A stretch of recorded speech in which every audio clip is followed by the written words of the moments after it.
मौर्य राजवंश का संस्थापक शासक चंद्रगुप्त मौर्य था। चंद्रगुप्त के बाद बिंदुसार गद्दी पर बैठा, जिसके शासन की महत्वपूर्ण बात है यूनानी राजाओं के साथ निरंतर संबंध।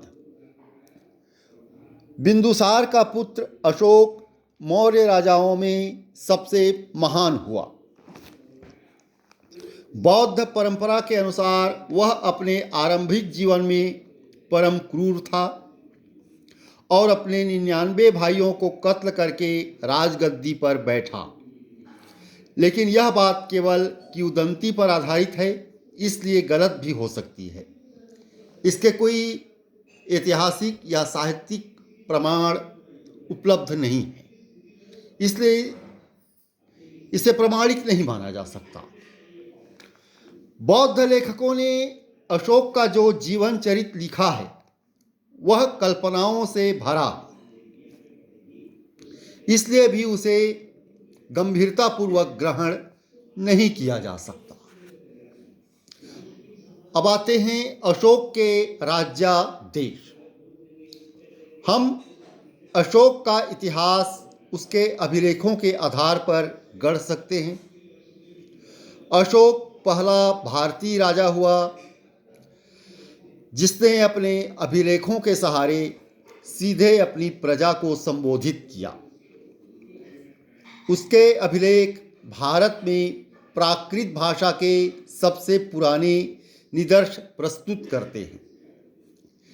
ये अभिलेख शिलाओं पर, पत्थर के पालिशदार शीर्षयुक्त स्तंभों पर, गुहाओं में और एक मामले में मिट्टी के कटोरे पर भी खुदे हुए हैं। ये न केवल भारतीय उपमहाद्वीप में ही अपितु अफगानिस्तान में भी पाए गए हैं। अब तक ये 45 स्थानों में कुल 181 पाठांतरों में पाए गए हैं। इन अभिलेखों में राजा के आदेश सूचित किए गए हैं। प्राकृत में रचे ये अभिलेख साम्राज्य भर के अधिकांश भागों में ब्राह्मी लिपि में लिखित हैं, किंतु पश्चिमोत्तर भाग में ये खरोष्ठी और आरामाइक लिपियों में हैं और अफगानिस्तान में इनकी भाषा और लिपि आरामाइक और यूनानी दोनों है।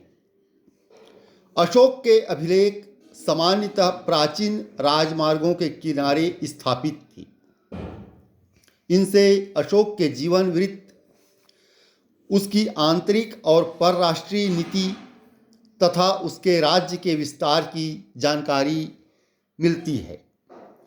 निसंदेह अशोक मौर्य वंश का एक महान सम्राट था और अभिलेखों के माध्यम से इसके बारे में सबसे ज़्यादा जानकारी मिलती है। और वह एक न केवल एक चक्रवर्ती सम्राट था, उसने कई युद्ध लड़े, जीते, अपने साम्राज्य का विस्तार किया। साथ ही उसका एक पक्ष ये भी था, वह है धर्म। बौद्ध धर्म को उसने प्रोत्साहन दिया और संभवतः बौद्ध धर्म उसके राज्य में एक राज धर्म बन गया था। यह मौर्य वंश का तीसरा शासक था। उसने राजगद्दी संभाली। एक विरासत के रूप में उसे राजगद्दी मिली। उसे संघर्ष करने पड़े। ऐसे कुछ ऐतिहासिक साक्ष्यों से पता चलता है कि राजगद्दी पाने के लिए उसे संघर्ष करने पड़े थे। अपने भाइयों के साथ उसे संघर्ष करने पड़े थे और उसने इस संघर्ष में वह विजयी हुआ और राजगद्दी उसने प्राप्त कर ली थी। और उसका शासनकाल एक